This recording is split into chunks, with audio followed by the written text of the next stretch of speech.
The city of Milan was in search for a new bishop after Auxentius, appointed Bishop of Milan by an Arian emperor, died in 373.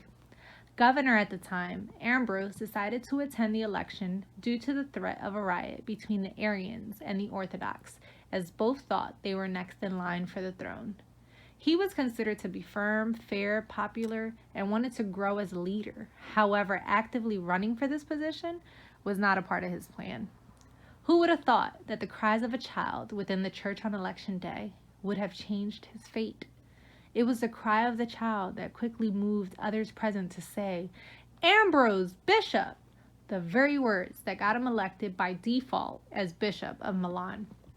He tried to flee from this responsibility, but was unsuccessful.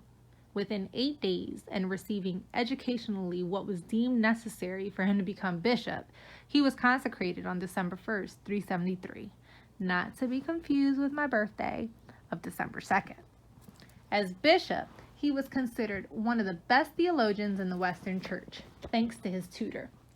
Some of his contributions were making available to those who spoke Latin in the West the theology of the Greek of the East. How was this done, you might ask? Because he was well versed in the Greek language. He wrote treatises, made popular the works of the Cappadocians, placed great emphasis on the Incarnation, and was instrumental in the formation of clergy. Once consecrated, he had to deal with the rebellion of the Goths and the accusations of being sacrilegious by the Arians.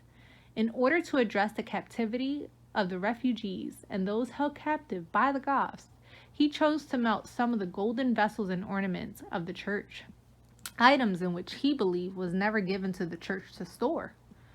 Very firm in his Christian beliefs, pastors under his leadership were taught to support the weak against the strong, who were of course the poor and not the rich.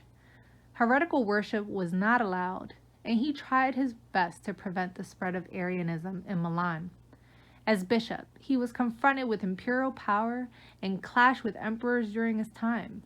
He was not afraid to scorn emperors such as Theodosius from Thessalonica.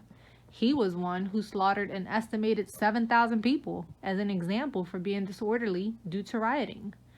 Ambrose was known for digging up relics under a church, which were later considered to be sacred relics, which created a more cohesive relationship between Ambrose and his followers, as these relics were considered to perform miracles.